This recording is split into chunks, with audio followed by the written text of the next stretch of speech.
Welcome back, Blue Jays Nation. Spring training baseball is officially here, the sun is shining in Dunedin, and your Toronto Blue Jays are already cooking up something seriously exciting heading into the 2026 season. We are talking injuries, blockbuster reunion talks, a fired-up former Blue Jay going to war against MLB owners, and a heartfelt goodbye to one of baseball's all-time legends. There is an absolute mountain of news to get through today, and every single bit of it matters for the Jays' quest to finally finish the job they came so agonizingly close to completing in that unforgettable 2025 World Series. So buckle up, grab your coffee, and let's get into it, because today's episode of Jay's Latest is one you do not want to miss. Let's start with the news that Blue Jays fans have been obsessing over since the final out of Game 7 dropped last October. Max Scherzer is reportedly in serious, honest-to-goodness talks to come back to Toronto. We are not talking vague whispers or wild speculation here. Sportsnet's own Ben Nicholson-Smith, the insider voice that Blue Jays fans have learned to trust with their lives, reported just days ago that talks between the Blue Jays and the three-time Cy Young Award winner have gotten more serious in the last week. Other clubs are still circling. Make no mistake, Max Scherzer is not some bargain bin pickup that only one team wants. But right now, as spring training games are already being played, the Blue Jays appear to be his most serious pursuer, and the feeling around the league is that Toronto is leading the race for his services on a one-year deal. Now, let's talk about what that deal might actually look like.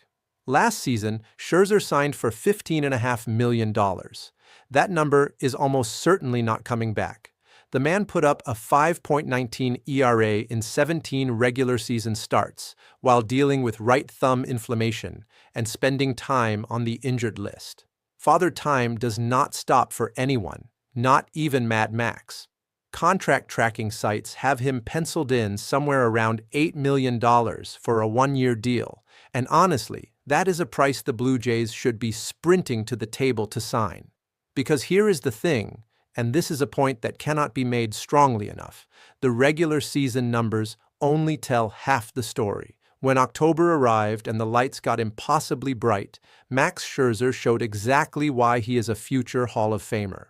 He posted a 3.77 ERA across 3 postseason starts, became the first pitcher in baseball history to start a playoff game for 6 different franchises, and then stood on the Dodger Stadium mound as the oldest pitcher ever to start a Game 7 of the World Series. That is not a player you just let walk out the door without a fight. The Blue Jays are smart enough to know that too. If Scherzer signs on the dotted line, and it is increasingly looking like a matter of when rather than if, the expectation is that Toronto will take a very patient approach with his ramp-up. We are not talking about Mad Max suiting up for opening day. The realistic target for his first appearance is somewhere in late April or May, giving him the time he needs to build arm strength and be ready to contribute in the back half of the season when games mean everything. Think of it like a chess move. You are not spending $8 million on Max Scherzer to eat innings in February. You are investing in a weapon you want fully loaded when September rolls around and playoff positioning is on the line.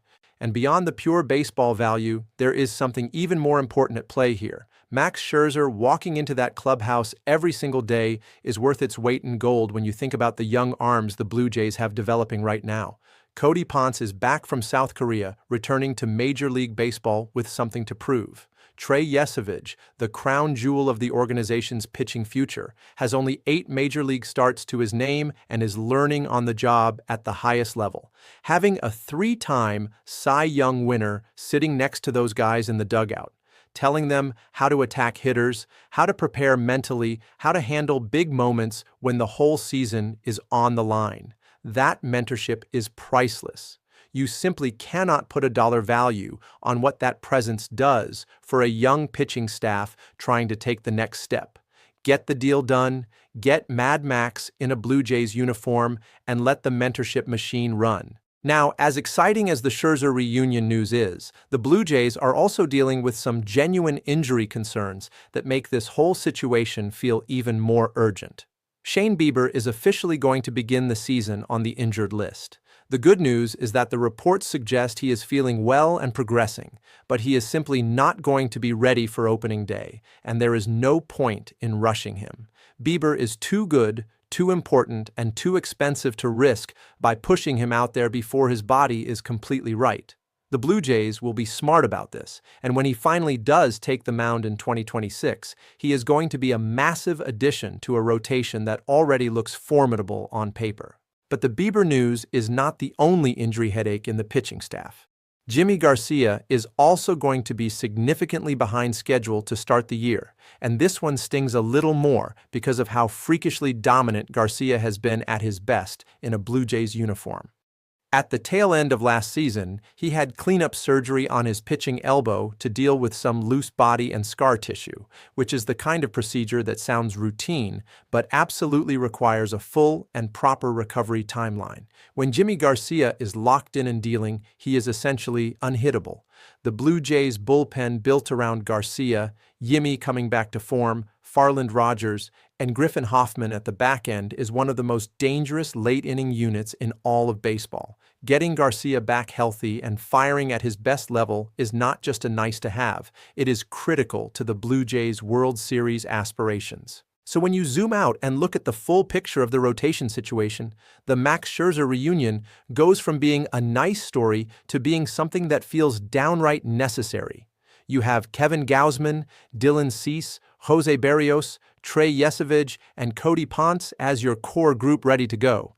That is actually a really exciting rotation on its own, but Bieber is going to start on the IL. Gausman is 35 years old. Berrios had a rough second half last year while battling elbow inflammation, and Cease posted a pedestrian ERA despite his strikeout numbers being off the charts. Depth is not a luxury in baseball. Depth is survival. Adding a healthy, motivated, and hungry Max Scherzer to that mix as your sixth option who can slide into the rotation in late April. That turns a good pitching staff into one of the deepest and most dangerous in the American League. Now let's shift gears completely, because there is a conversation happening in the baseball world right now that every single fan needs to be paying attention to, and it involves a familiar name from recent Blue Jays history. Chris Bassitt, the former Blue Jays pitcher who is now a member of the MLB Players Association, has been absolutely firing on all cylinders in the last 24 hours when it comes to the debate over a potential salary cap in Major League Baseball. And folks, he is right. He is 100% right, and it needs to be said loudly and clearly. Bassitt's argument is direct and devastating in its simplicity. A salary cap does not fix baseball's competitive balance problems. Look at every major sport that has a salary cap, the NFL, the NBA, the NHL, and ask yourself honestly whether any of them have more competitive balance than Major League Baseball. The NFL has had the same 2 or 3 teams in the Super Bowl for what feels like a decade. The NBA has been dominated by the same handful of franchises since the dawn of time. The NHL has its dynasties just like everyone else. Baseball, for all its perceived issues with the large market teams spending big, actually produces more genuine competitive variety than any of the other major leagues. You want proof? Just look at what the Blue Jays, a Canadian franchise that spent years being dismissed as an afterthought, did last October. They went to the World Series. They started a 41-year-old pitcher in Game 7. That is not the product of a broken system. That is baseball doing exactly what it is supposed to do. Bassitt's point about a salary floor being the real issue rather than a salary cap is the smartest take in this entire debate, and it deserves to be repeated everywhere. The problem in baseball is not that the Dodgers are spending too much money.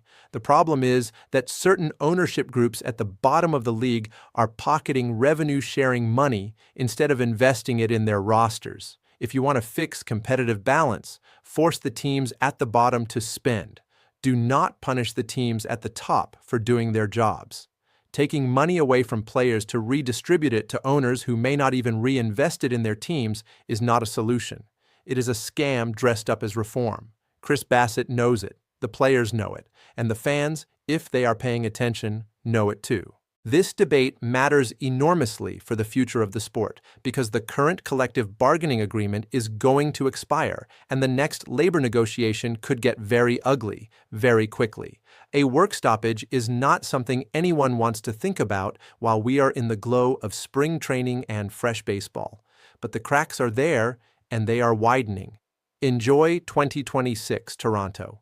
This is going to be a spectacular year of Blue Jays baseball, and it would be a genuine shame if labor strife cast a shadow over what comes next. Before we close out today, there is something important that the entire baseball world needs to acknowledge. On Friday, February 21st, 2026, the sport lost one of its true legends. Bill Mazeroski, the Pittsburgh Pirates Hall of Famer, passed away at the age of 89. And if you are a baseball fan, and that name does not immediately send a chill down your spine, then you owe it to yourself to pull up the footage right now. Because what Bill Mazeroski did on October 13th, 1960, remains the single most dramatic moment in World Series history. Bottom of the ninth inning, Game 7, the Pittsburgh Pirates against the mighty New York Yankees. With the score tied, Mazeroski stepped to the plate and launched a pitch over the left field wall at Forbes Field to clinch the World Series for Pittsburgh. It was the first time in baseball history that the Fall Classic ended on a walk-off home run in Game 7, and it remains the only time it has ever happened. Joe Carter's legendary blast in 1993 to win the series for the Blue Jays ended a series, yes, but it was not a Game 7. What Mazeroski did stands completely alone at the summit of baseball's most iconic moments. He was 89 years old, a Hall of Famer inducted in 2001, an 8-time Gold Glove winner whose defensive numbers at second base were so extraordinary that analysts have called them the most impressive at any position in the game's history. The sport is smaller without him in it. Rest in peace, Maz. The home run will echo forever. And on that note, Blue Jays Nation, we have covered every angle of what is shaping up to be one of the most compelling spring trainings in recent memory. Mad Max Scherzer is coming back, the rotation is deeper than it looks, Jimmy Garcia and Shane Bieber are working their way back to full strength, Chris Bassett is speaking truth to power on the salary cap nonsense, and the first spring training games are already in the books. This is the year, folks. The Blue Jays came within inches of the ultimate prize last October, and this roster is built to go back and finish the job. If you enjoyed today's episode of Jay's Latest, do us a massive favor and smash that like button right now. It genuinely helps us reach more Blue Jays fans across the country and around the world. Drop your thoughts in the comments below. Do you want Max Scherzer back? Do you think the Blue Jays can go all the way in 2026? Let's get the conversation going, because that is what this community is all about. And if you are not already subscribed to Jay's Latest, what are you waiting for? Hit that subscribe button and turn on the notifications so you never miss a single update on your Toronto Blue Jays. We are with you every step of the way from spring training all the way to October. Let's go Blue Jays! Hey everyone, I'm working to hit 1,000 subscribers and I need your help to get there. If you enjoy this content, please hit that subscribe button right now.